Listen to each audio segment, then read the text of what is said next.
Sir ఇప్పుడు మనం ప్రతి నక్షత్ర పరిహార మార్గంలో మీరు దీపం పెట్టాలి అని చెప్తున్నారు. కొన్ని దగ్గర 2, కొన్ని దగ్గర 3 వాళ్ళ జన్మ నక్షత్రాన్ని బట్టి చెప్తున్నారు. అసలేంటి సార్ అంటే ప్రతిదానికి ఒక దీపం పరిహారం అనేది చెప్తున్నారు. కాబట్టి అసలు ఆ దీప విశిష్టత ఏంటి తెలియజేయండి?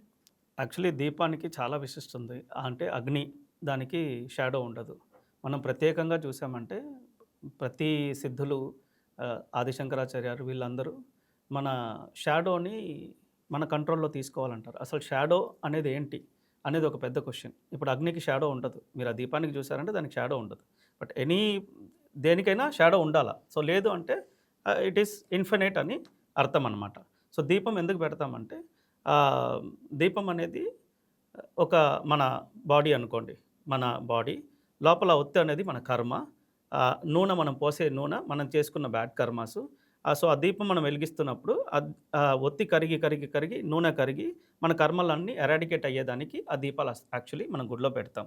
దీపాలకి చాలా విశిష్టత ఉంది. అది ఒక దీపం పెడితే ఒక హోమం చేసినంత పుణ్యఫలం మీకు లభిస్తది. సో, అందుకు మనం ప్రతి గుడిలోనూ ఆ కర్మల్ని ఎరాడికేట్ చేసేదానికి మనకున్న కర్మల్ని, పితృకర్మల్ని గానీ, ఎనీ సార్ట్ ఆఫ్ కర్మాస్ ఆ కర్మల్ని ఎరాడికేట్ చేసేదానికి దీపం మనం ప్రత్యేకంగా పెట్టాలి. అది ఇన్ని దీపాలనేది వారి కర్మల్ని బట్టి, వాళ్ళ పితృకర్మల్ని బట్టి ఒక దగ్గర 3, ఒక దగ్గర 2, ఒక దగ్గర 6 అలా పెడితే వాటికి ఫలితాలుంటాయండి. అంటే మనం దీపం పెడతామని చెప్తున్నారు. అంటే కొన్ని కొన్ని ఉసిరికాయ దీపాలంటారు, కొన్ని కొబ్బరి చిప్పల దీపాలంటారు. రకరకాల దీపాలు చూస్తుంటాం ఈ పెట్టే క్రమంలో.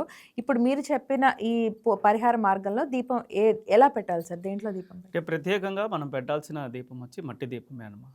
ఎందుకు మట్టి దీపం అంటే ఈ భూమిలో మనము, మన ఆత్మలు, మన పూర్వీకులు అందరూ కలిసిపోయి ఉంటారు. సో, ఆ మట్టి భూమాదేవి అనేది మనం ఎందుకు అంటామంటే భూమికున్న ఎనర్జీ ఇంక దేనికి ఉండదు. ఇంకే మెటల్‌కు ఉండదు భూమికున్న ఎనర్జీ. సో, అందుకు ఆ భూమిలో ఉన్న క్లేతో చేసిన మట్టి దీపాలకే విలువ ఎక్కువ. సో, గుళ్ళల్లో మనం మట్టి దీపాలు పెడితేనే దానికి ఆ ఎనర్జీ రిసీవింగ్ పవర్ అంటే భూమితో భూమి ఆనుకొని ఉంటది కాబట్టి భూమి నుంచి ఎనర్జీ రిసీవింగ్ పవర్ కాస్మిక్ ఎనర్జీస్‌ని రిసీవ్ చేసుకునేదానికి ఆ మట్టి ప్రమిదలు చాలా పవర్‌ఫుల్‌గా వర్క్ అవుతాయి.